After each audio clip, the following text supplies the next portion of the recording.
Hello, everyone. I am Sage Stevens, the host of Shout Out with Sage. And today I have a guest who is a professional skateboarder.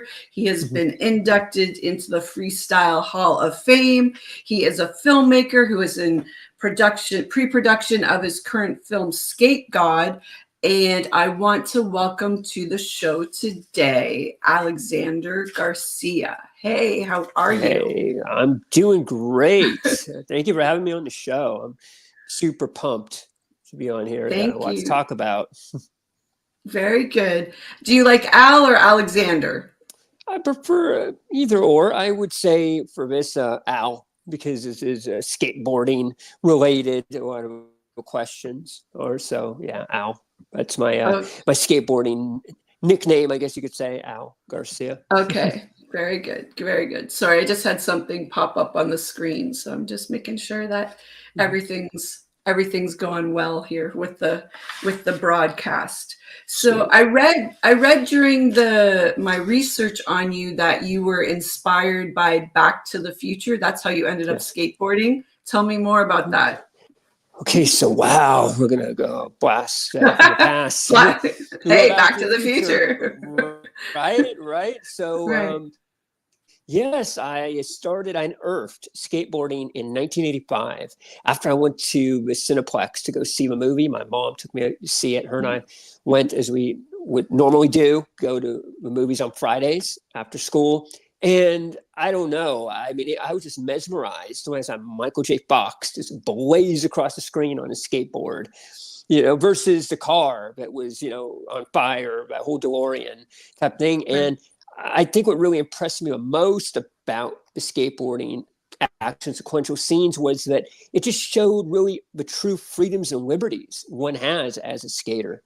So I really was just awe-inspired by that. I felt there was a sense of individualistic expression that I really, really sort of just gravitated towards. I've always been kind of the type of person who likes to do things that are a little bit, I don't want to say rare, but they're not really what everybody usually goes towards, like basketball or football. Right. Yeah, so I'm kind of like that.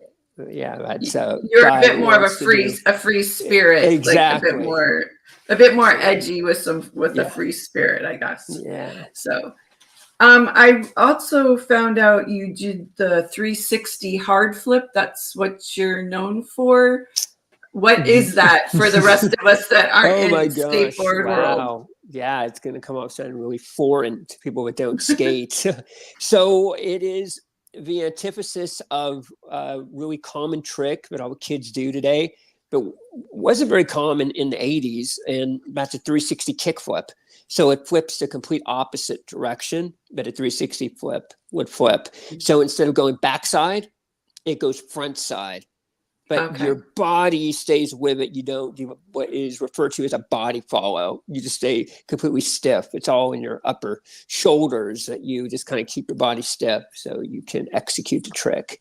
And it was just something that it was a lot of trial and error. The process was grueling, to say the least. I kept my neighbors up at night, banging the board in the garage.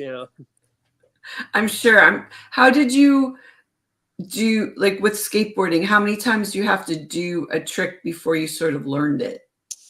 Well, for that trick, I mean, it was so hard. I think towards the end, like maybe years later, I started to kind of get them wired. And even then, it's such an awkward trick. But typically for a basic standard trick, like let's say a 360 kickflip, I would say you start doing it within a week. You will have it like down pat within a month. You'll have it. And even then you may not, you land some sketchy or a little bit, just not, as we refer to as bolts on the bolts. You land completely on the bolts, each foot, on the bolts of a skateboard. When you watched Back to the Future, did you tell your mom right away, that's what I want to do? I want to be a skateboarder. And did that also sort of like kick in the filmmaking part for you, or how did you end up filmmaking? Yeah, absolutely. It really had a lot to do with Back to the Future and another film that I went to go see. I would say maybe a few years prior. And that was really inspiring. And yes, I said to my mom, oh, I want to get a skateboard. Right when we were leaving the theater, I said, oh, let's go. So she took me down to a local Kmart, not the Target, as everybody's so accustomed to these days. And I went and I actually bought the skateboard that even had the sticker that said "As Seen" in Back to the Future. So, oh wow, yeah, I just got on it, and I'm telling you, my neighbors, they loved us because I was keeping them all up all night, just skating in my backyard. That's what that's what they say. You have to do your 10,000 hours. Oh yes. Where did the film? Yeah, definitely. Where did the filmmaking? Like, when did you do filmmaking and skateboarding at the same time, or did you sort of transition into that later?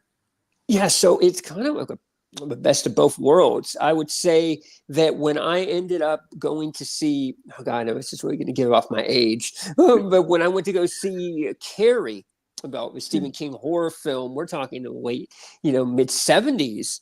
I was like this little, like just very sort of timid kid seeing, this girl with a bucket of blood at the prom come just pouring down, or to drive-in, because you got to remember it's all about the drive-ins in the 70s and 80s.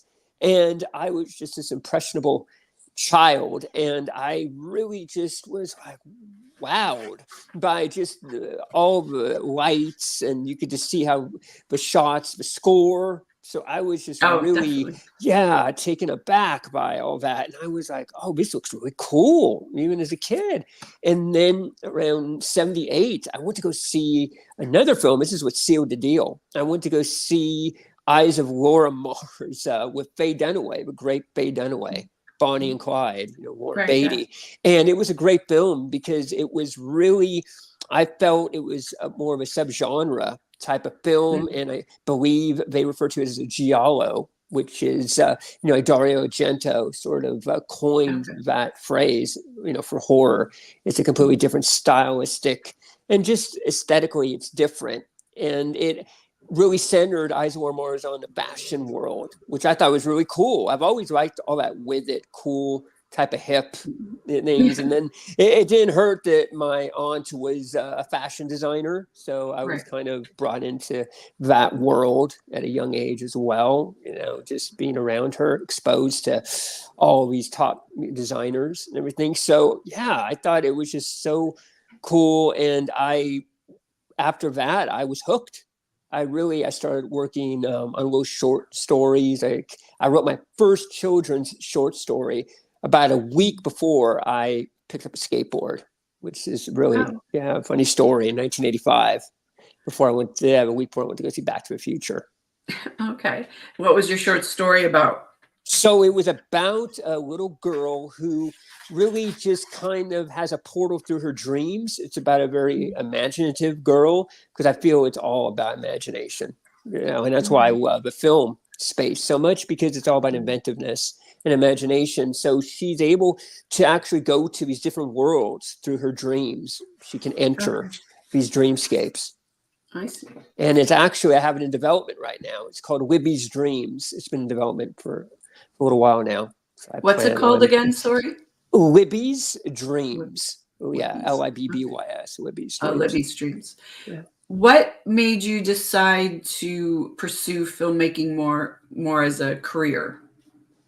Well, I was actually pursuing acting for a while. In the early stages, I was writing, but I really wanted to be more in front of the camera, because I grew up around all those action stars like Stallone and, all of Chuck Norris, Eddie Murphy, huge Beverly Hills Cop fan. And, I just thought, this is what I want to do. And I remember telling my mom, and I thought she'd say, wait a minute, you wanted to be a pro skateboarder, but now you want to be an actor?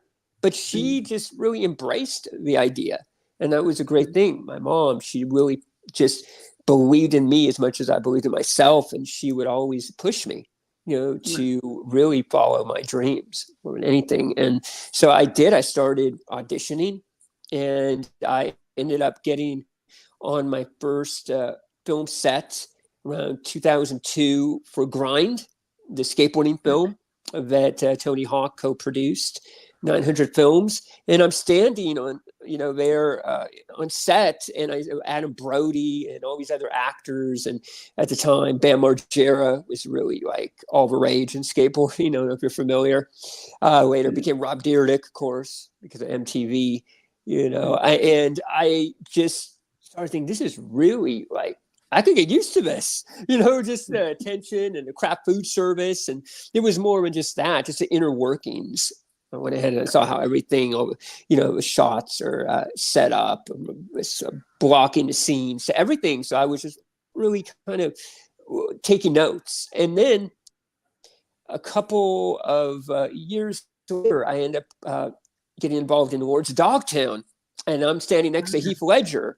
Yes, the great Heath Ledger, rest in peace. And he was just a coolest guy, just so down to earth, a huge loss, to the Hollywood scene. And I was just, oh boy, sorry about that. That's okay.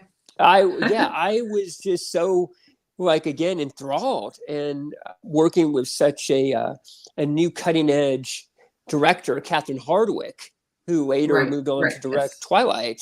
And she really just saw the passion and, the drive. And she said, what, I really want to keep you on this production throughout the entire duration. So I ended up becoming this featured extra, but ended up getting Taft-Hartley into SAG. So things started really happening after that. And I learned a lot being on what are some of the things you learned? What are some of the things you learned from being on set and acting?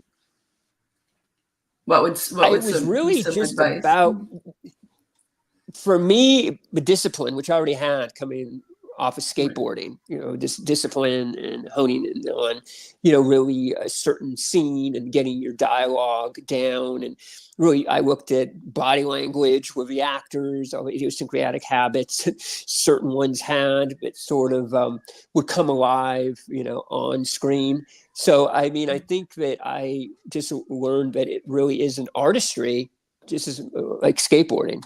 And I think it's just, for me, I've always felt that skateboarding has ever been given. It's just, sort of respect, as far as it's not really looked upon as artistry, but it truly is. So I really feel that acting and skateboarding, all of those artistries go hand in hand. What are some of the similarities between skateboarding and acting? Well, again, I keep coming back to discipline. You're completely rehearsing, doing it, trying to practice a trick for hours on end until you knock it out of a park. And it's really in proximity, I feel, the overall disciplines and thing that acting and anything in theater or even in just feature, length films, it's all comes from the same, I feel, the same, melting pot. Right. Did you always have positive reinforcement from your family? Did you ever was there ever a time where they're like, no, don't pursue skateboarding or don't pursue acting or filmmaking, or, because not everyone has that type of positivity. Right. I felt there was a little disconnect with my grandfather because I was raised by my mom and my grandparents. They got divorced, my mom and my dad, at a very young age. So I was just kind of really trying to be that grandson that was more into sports. I did take up basketball. I love basketball. I took up track and even a taekwondo, martial arts. I studied, which I'm very happy I did, because that really helped me with skateboarding. Again, with just the concentration and discipline. So, I mean, I would just say in the beginning, my grandfather that felt that it was like, I don't really think you can really make a career, doing a skateboard. How are you going to make money? Right, exactly. That's always the first thing. It's always, and my mom really just wanted me to be happy because she could already see a disconnect in high school. I was always kind of a little bit of a loner. I always knew what I wanted to do, and I knew where I wanted to go. I knew that I wanted to pursue professional skateboarding and later become, a filmmaker. Okay, so you're always pretty focused on it, and that you were dedicated. That was you weren't wavering in the direction you wanted to go. Okay. Yeah, no. When I was doing the research, I found out that you are doing another movie called Skate God with, and actually you have some fellow Canadian actors in that. Sorry, I was born in Canada, so. Oh, nice. Yeah, So tell me a bit more about Skate God. the Skate God. Oh my gosh, I've been chipping away at that project for quite some time, and it's going to go before the cameras this year. Really excited about that. So I went ahead and I conceived Skate God back in 2005, and it takes that long, so many years to get it right, because again, you're taking two different genres and kind of just meshing them together. You have like sci-fi elements in this, and you have even some horror elements, and then you have the skateboarding, the action element to it. And it really is, I feel it's like, probably the best skateboarding trick I've ever pulled off is that screenplay for Skate God, because it's just, I worked religiously on that for decades. Yes. Right. With writing, was writing something that you had to like work at, or did that come naturally to you? I have to say it came pretty natural. I have to say, I can't believe it myself. I mean, I look at scripts I've written years back, and I'm thinking, I can't believe I wrote that. And it's like, wow, it just, you get so in the zone. You get so immersed in these worlds you're creating that you almost forget where you're at. I mean, when you're so just deep in, your script, in your writing. And probably that's where, sorry to interrupt you, but that's probably where, like with skateboarding and sports, because you have to be very focused and in the zone. So you're just sort of transferring that to writing. And I guess, if that's you why have I feel that, it was a very natural fit. It was a natural fit for me, writing, screenwriting, because as I said, I penned a lot of early short stories before even my teen years. And are those going to be made into a movie at all in the future? Probably not. Probably just the Whippy's dreams one. Yeah, but you never know. Never say never, as the saying goes. With skateboarding, did you have to have an agent and stuff? How does all that work? Like when you're touring around and doing all that type of stuff? Well, I did. I had a sports agent. You get a sports agent early on. I had one, and then I had a talent agent later. But it was really about networking. It's really about just networking, being at the right place at the right time. As trite as that may come off sounding, it's all about timing. It's all about timing. And I say this to everybody when they ask me about, well, how did you do this, or how did you get involved in this? And it's really timing. That's why with skateboarding being so mega now with Olympics and everything, it's just now I'm going to get crap for saying this, but it's a full-fledged sport now. It really is a sport. Well, no, it is a sport. Yeah. And for the longest time, my brethren, they did not want to accept it. They were not, no, it's not a sport. No, it's more. What did they want to call it then if it wasn't a sport? Really just nothing. It was just kind of like a renegade thing. That's why skateboarders are kind of viewed more as renegades. Okay, interesting. So there's a large contingent of skateboarders who don't want it to actually be a sport. Yes, to a degree. I would say now they've come over a little bit more now because there's just so much. I mean, so many brands. I mean, we're talking about like just huge corporations are backing skateboarding now. Exactly. It's become this corporate. Sort of sports. Entity. It's like basketball. It's like all of these American pastimes. So I think that it's just now I think we're a little bit more accepting of the term sport. You mentioned networking. Is networking important in filmmaking as well? Like overall, I would imagine. Oh, absolutely. It's really, as the saying goes, all about who you know, and it's really just being, sort of out there, putting yourself out there but at the same time, you don't want to come off too overly anxious, because they can see right through that. Some of these other producers, I was very fortunate to be mentored by a couple of Hollywood producers, and I learned, oh boy, they put me through a proverbial ringer on the daily, but I'm glad they did, because one of them said, the first thing he said is, you have talent, but I'm going to help you develop it. I'm going to help. And I was like, okay, and it really, I think as much as it takes talent, it takes really being able to handle. So I would say it's half mental and half talent. You have to be able to mentally be able to deal with things, deal with rejection, deal with people not liking your script, say you're not liking, really just not really gelling with you in general. I mean, it's just, it can really take its toll. But I think what really, sorry, go ahead. Yeah. So how do you maneuver through that? Like, if someone doesn't like your script or that mentor that you had, because again, you worked with producer SHAUN REDICK from Get Out and cinematographer Peter Jensen. Like, when those type of people critique you, how do you take those notes and apply them to what you're doing, but still keep your true vision of what you wanted to do?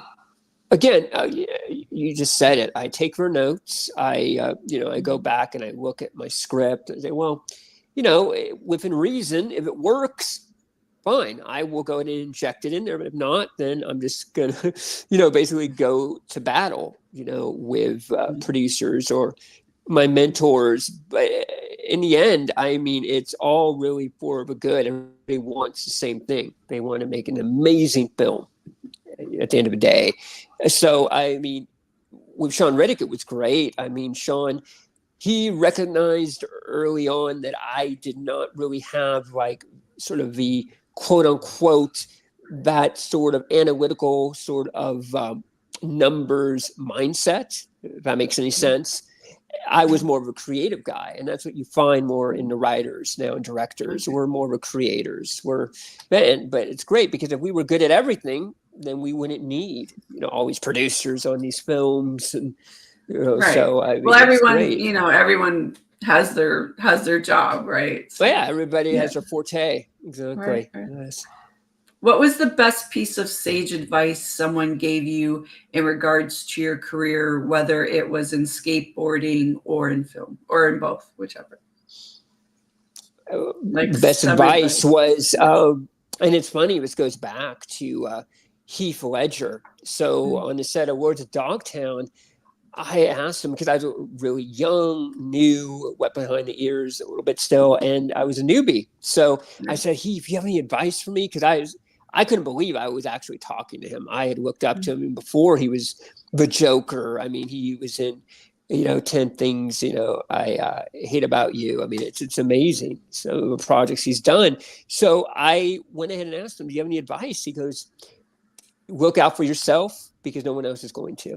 That's what he said to me. And he's absolutely right. At the end of the day, you have your team, you have your managers, you have your agents, but everything falls on you. It really does. And it's up to you to make sure that all the pieces fall into place. They're not going to, because I know a lot of times I've talked to other colleagues, and they're like, yeah, well, my agent was supposed to do this and do that. And I go, well, did you go ahead and remind him? Because I mean, they have so many clients, they can't just go ahead and nurse, one client. Hold your hand. Definitely. What do you believe are the necessary steps to become successful? Honestly, I would say for me, it's always been imagination. I say inventiveness and creativity. Those are all, I feel, really just the nuts and bolts. Those are the kernels you need to be successful in any industry, not just the film industry, skateboarding, any industry. You have to really, I strongly believe it's all about creativity. I mean, that's how I have through a lot of all of this sort of, again, this rigmarole with all in the film industry, because it really, at the end of the day, it's about just staying positive and just taking flight with your creativity.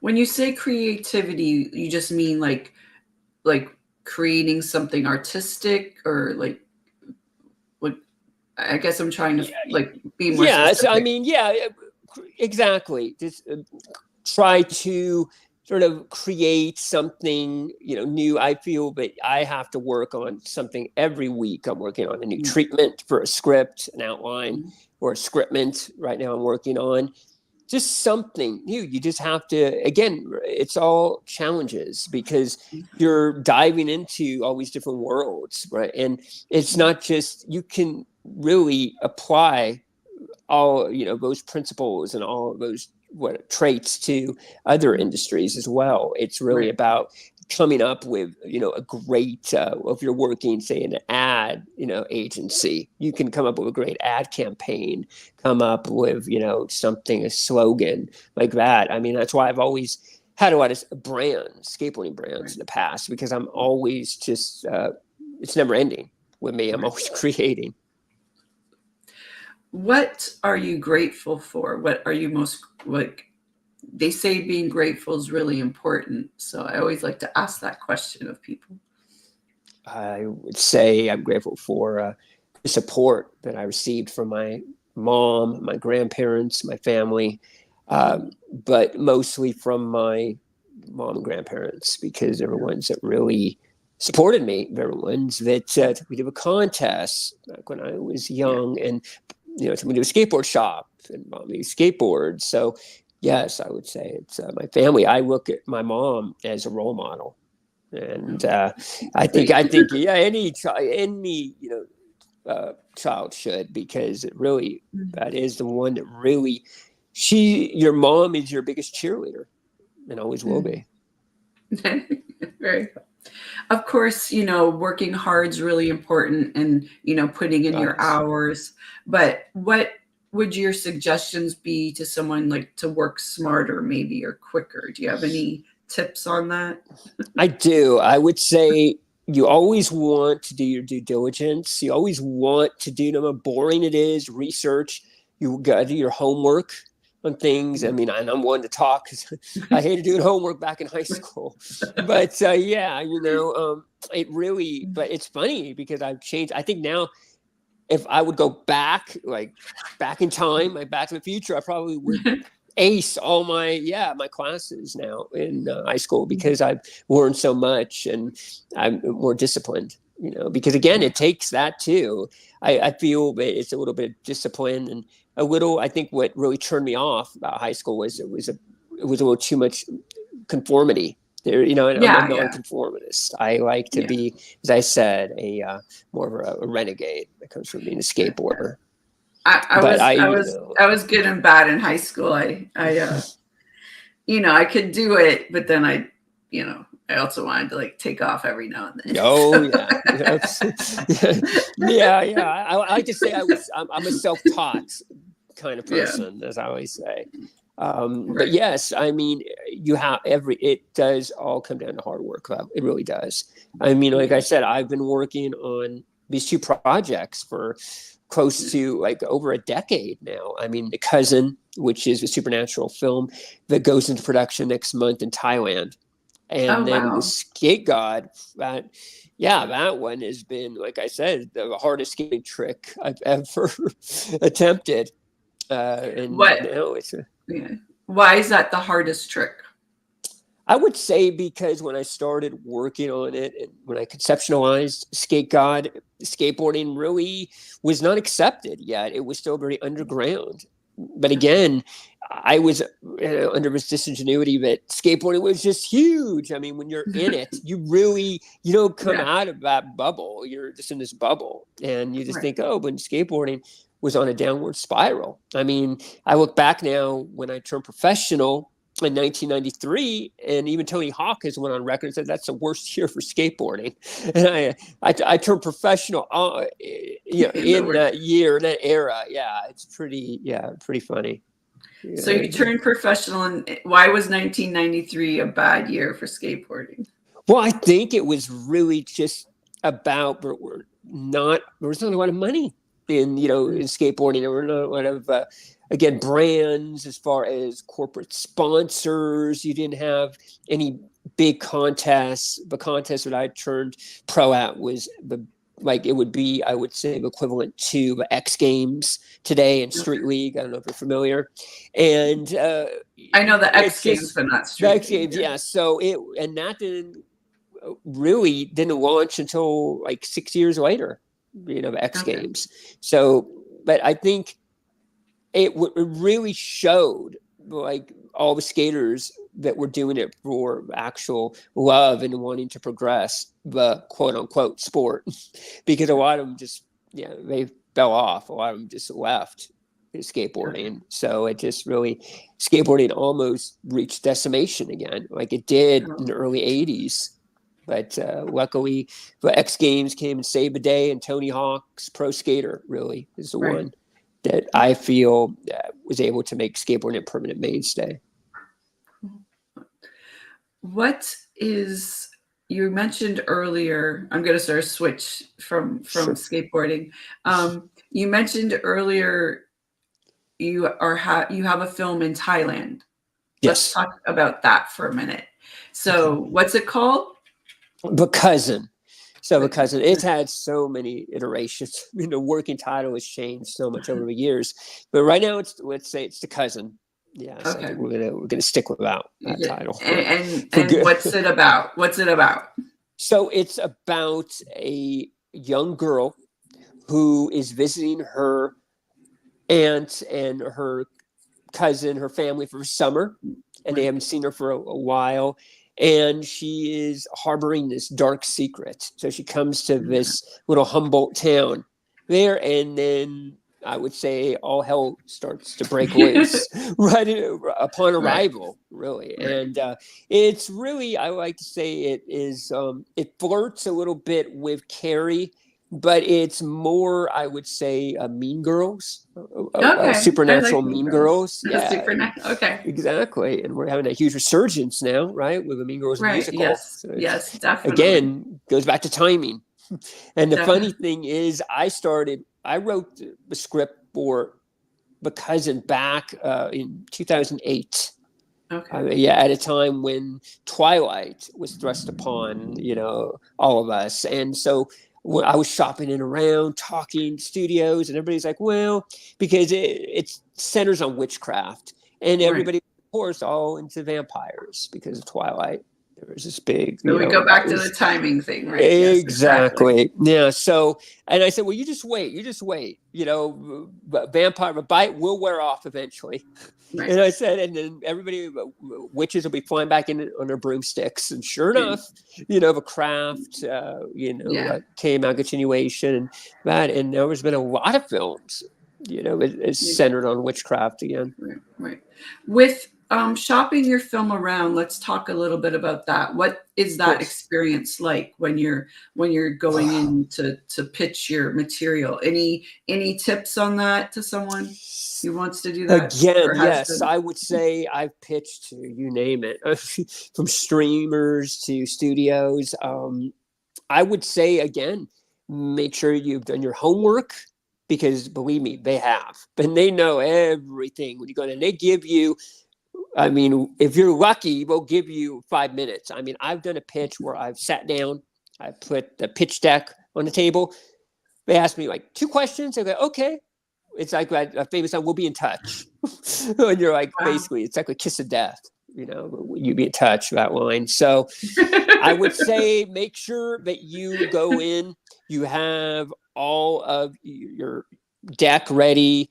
It never hurts to have a script, and always have another project that you are ready. If they're not, you can tell. I can tell just by like the body language if they're just not. They're not feeling it. They don't. It's just not resonating with them. Exactly. Whatever it is. And even they look at it. You send it over, a week prior, and then again, you have to be ready for them to keep rescheduling. I mean, they're going to do that. I think it's just I don't know. It's something that I think it's just they want to put you through. They want to put you. They want you to see how bad you want it. So you just have to keep rescheduling. Right. Oh, okay, and and not to name names, but Amazon's notorious for that. Yeah. So I mean, not to name any names. Amazon. Right. Yeah. So. Okay. Like, how many times has one meeting been rescheduled? Oh God! I mean, I've had really. I mean, I would say like 50 times. Yeah. What? Oh my God! Okay. Yeah. And it's to the point where you're just like ready, and then they finally go ahead, and you go. Now everything's done. Via Zoom. You don't have to go in person anymore. And exactly. So it's easy. It's just easy for them. Exactly. Right? Yes. Yeah. It's very archaic now to go in person. Right. But like I said, there's been some projects, some really like big projects that have been made because people have pitched another project, but they go, oh, but I also have this. Right. And then sometimes they're more interested in that. I've had that happen before a couple of times. Yeah, it's whatever's resonating with the person. Exactly. Maybe they didn't like whatever. That the marketplace is hungry for. Well, that too. Yeah. Right. You got to make money. Oh yes. You mentioned that your film is being shot in Thailand. Why Thailand? How did that happen? Well, there's a huge tax incentive program in Thailand, and as you know, a lot of independent financiers now, they don't want to finance independent films unless they have tax credits. They want what is referred to as an MG, a minimum guarantee from distributors. Boy, now we're going to get into all this boring talk, but no, that's what part of the show's about, because I want people, bore the audience, but it's educational, I guess, especially if you want to get into the film industry. So it really comes down to tax, incentives, and California, we have them down here, but at the same time, I feel that the studios always have such they already have them ready to go. Then the independent films are ones to suffer, which I think it should be the opposite, because we're the ones that really don't have, all of the finances that studios have, or Brad Pitt to make his, independent film. So it really, I feel that needs to change in Hollywood. I think that's something that I'm really hoping does change. How can you elaborate a little bit more on that? Like, how so? What changes would you like to see? It comes down to really just about having a film, like we said, that there's a want and need in the marketplace. Horror, we refer to as investors as a quick flip. It's like flipping a house, because you see so much horror out there. Like on the daily, you'll see an announcement every day on horror. How do you individuate your project from the other? I mean, from someone else's project, there's no way you really can do that. So if you have a high concept project, such as Skate God, but even then, sometimes the investor doesn't want to be the guinea pig investor because it's too new, it's something that's a risk, and all they really care about is the ROI, the return, on investment. On investment. So I mean, you just need to go ahead and get your film, get a cast, then start applying for tax credits. I mean, the only way you're going to be able nowadays to get your movie made is if you have a rich uncle. I mean, truthfully, average family member. It's like become nearly impossible. You really have to. And that's why people are leaving, California, and they're going to Thailand. We're going to, Atlanta, all of these states, because much more coming with could you repeat that last little bit for me? You sort of broke up a little bit. Sure. So you have all of these just tax credit states. That's why everybody's leaving California and going to make their movie somewhere else, like Atlanta, like Vancouver. I mean, there's a lot of these opportunities, these tax credit opportunities do it. But it really comes down to a lot when you're making a movie. It really, even though they say that it's not contingent on cast, but you do have to put, some names in your film, especially if you're a new filmmaker, because they see that already as a risk. Right. When it comes to you picking your projects, it sounds like you sort of develop most of your projects, but yes. When you decide to commit to something, what factors sort of do you look for? I look at the premise. That's the first thing. What is it about? Again, is this something that I feel that the audience will resonate with? If it's something for me, I'm always getting hit up by filmmakers that want me to produce their films or that. And I really just kind of look at the concept, the premise. If they have any attachments, that's always attractive. That never hurts if they have someone attached, an actor already to it. But it comes down to the premise. I've never really been into period pieces, even though, I'm not going to go and say I will do a period piece, but it's something that I'm not attracted to. If it's horror or a subgenre, something that's kind of like a hybridity horror, but it's more, it's got more supernatural elements. And I look at that. I'm a big rom-com, also a fan of that genre, and I like pretty much all the genres except period pieces. I'm not. I was never a tourist guy. Never. Yeah, I guess that's where a skater mentality comes out. So no War and Peace for you. No dangerously liaisons. No dangerously liaisons for me. No. Okay, good to know. So the show is called Shout Out with Sage. So I wanted to know, is there anyone that has been really pivotal in your career or helped you, slapped you, pushed you, motivated you? Is there anyone you'd love to give a shout out to today? Yeah, I would say again, my mom, my grandparents, unfortunately are not here anymore. Rest in peace. They really pushed me. And then my early mentors, Lou Race he's been a great mentor to me, and he's worked with Spielberg. He is really so knowledgeable and has so much experience, and he's always a consultant on all of my projects. And I would say Lou Race, also William Clevenger, of course. Will. Yes. Well, actually, we need to give a shout out to Will, both of us, because we wouldn't be here today without Will. Right? So yeah. Will. Thank you, Will. Yeah, he's amazing, and the Big Picture Collective. Shout out to the Big Picture Collective, my fam, and I think that my girlfriend Joanna Guizada. Let's thank her, for always pushing me, as well. And I think that everything really, again, it comes from within. It's all internalized. It's you really make things happen for yourself. You can have people helping you and really guiding you, but it's always going to come down to just one person that really gets the job done. And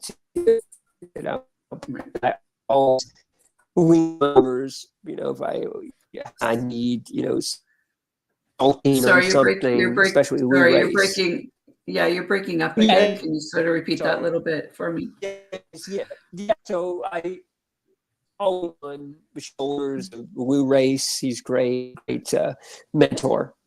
And like I said, he's worked with the great Spielberg and some of the other great, filmmakers of our time. Great. Is there anyone else you'd love to give a shout out to, or how do we find you on social media before we go and end this fabulous episode? Yeah, I have had a blast. Yes, you can find me on my IG handle is Al_Garcia_laser. That's LAZER. And it's really taken from a trick that I'm known for doing, a laser flip. So it's a trick that I. So what's so now that you mentioned that, what's the laser flip about? So the laser flip has to do with your heel, where the 360 hard flip is more, move your kick flip. So more, not with the ball of your foot, your toe, more a kick flip. So this is done with your heel, and it's called a laser flip. Yeah. So I'm known for really perfecting that one too. I didn't invent it. Even though people always say that I did. No, I did not. But I think that I perfected it, especially on flat ground. I will say that. Okay, very good. Okay, so we got your Instagram. Anywhere else we can find you? Yeah, so I have a really cool skateboarding company that I launched right before the pandemic hit, and that's Everyone Skateboard Co. And what it is, it's really just kind of a love letter to all the great like 80s pop culture, and from cinema to, we're working with some amazing brands like Hasbro. We're doing some stuff with Hasbro. We worked with Archie Comics, Riverdale. Okay, and yes. Yeah, and Tootsie Roll and Popeye. So it's just I used to be a real avid like collector, like toy collector. So it's like now I'm just taking a lot of those characters and putting them on skateboards. So we're going to be immortalized on all these skateboarding decks. And it's great because there's so many now fans of skateboards, wall hangers. They buy them, hang them on the wall. I mean, Comic-Con, they have a whole booth now at Comic-Con where they sell skateboards. Actually, I went over to a friend. Yeah, I went over to a friend's house the other day, and yeah, like he had skateboards. Like that was, instead of paintings, he had skateboards. That seems to be trending. Yeah, quite a lot now. I mean, so we're working on some big things. Like I said, we're working with Hasbro now. That's exciting. And what exactly are you working on there? Can you talk about it? I can talk a little bit about it. Sure. No, I can. Yeah, I mean, that's fun. By the time, I mean, I can talk a little bit. So we're doing G.I. Joe for skateboards. We're doing G.I. Joe and Transformers, because Transformers, it's their 40-year anniversary. So 40 years this year. Yeah, they started in 1984. They launched Transformers. So I'm really excited about that. Yeah, we have some really cool other 2 IPs that we've licensed that we're going to be releasing for the holidays. Great. Well, thank you so much for being here today, Al. It was great talking to you and getting your likewise tips and advice. And have a great day. And thanks everyone for joining us. And we will see you Wednesdays at 4. Shout out with Sage on StreamInn Hub Radio. All right. And thanks everyone. Thanks so much.